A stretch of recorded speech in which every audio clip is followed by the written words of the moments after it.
మంచి మనిషిగా జీవిస్తున్నాను అని తెలవాలంటే కులమానము ఏమిటి? ఒకసారి ఆలోచించండి. మళ్ళీ చెప్తున్నా, నేను మంచోన్ని అని తెలవాలంటే, నేను మంచోనిగా జీవనం కొనసాగిస్తున్నాను అని అంటే కులమానం ఏమిటి చెప్పండి? కులమానం ఏమిటి తెలుసా? చెడు అనేది ఉంటేనే నేను మంచి చేస్తున్నా అనే విషయం అర్థమవుతుంది. అంటే మంచి ఎంత ముఖ్యమో చెడు కూడా అంతే ముఖ్యం. మంచి మనుషులు ఉన్న కాడ చెడు మనుషులు కూడా ఉంటారనేది కూడా అంతే ముఖ్యం. మరి మంచి మనుషుల యొక్క విలువ తెలవాలంటే, వీళ్ళు మంచి మనుషులు అని తెలియాలంటే దానికి ఆనుకొని దాని పక్కనే చెడు మనసులు ఉండాల్సిందే. అట్లా ఉంటేనే ఆ మంచి మనుషుల యొక్క విలువ అనేది తెలుస్తుంది.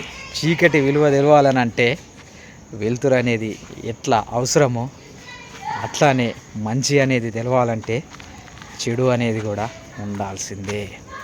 నేను మంచి చేస్తున్నాను అనే కులమానంతో నన్ను చూడాలి అంటే చెడు చేసే వ్యక్తులు అనేది ఈ సమాజంలో ఉండాల్సిందే. ఒకవేళ ఈ సమాజం అంతా మంచిగానే ఉండి రామరాజ్యంగా ఈ ప్రపంచం అంతా నడుస్తుంటే ఇక ఏడ ప్రశాంతత ఉంటుంది? అంత బోరు కొట్టదా చెప్పండి? ఒకసారి ఆలోచించండి. మనిషికి అవసరమే. ఆ మంచితో పాటు చెడు కూడా అవసరమే. ఈ ప్రపంచమే అట్లా తయారైంది. మనిషి ఆలోచన విధానమే అట్లుంటుంది. మంచి ఉండాలి, చెడు ఉండాలి. ఇది సమపాలలో ఉన్నప్పుడే ఈ ప్రపంచం యొక్క మనుగడ కొనసాగుతుంది. ఇది మాత్రం నేను ఖచ్చితంగా నమ్ముతా. ఒక కుటుంబాన్ని తీసుకోండి. ఒక 4 అన్నదమ్ములు ఉన్నారు. ఆ 4 అన్నదమ్ములు మంచోళ్ళు అయితే ఆ కుటుంబానికి గుర్తింపు రాదు. ఆ 4 అన్నదమ్ములు మంచోళ్ళు అయితే ఆ కుటుంబానికి గుర్తింపు రాదు. అందులో ఎవడో ఒక్కడు చెడ్డోడు ఉండాలి.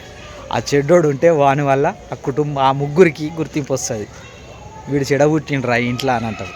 అంటే వీడు ఉండడం వల్లనే ఆ ముగ్గురిని గుర్తించారు. కుటుంబంలోనే గిట్ల ఉంటుంది.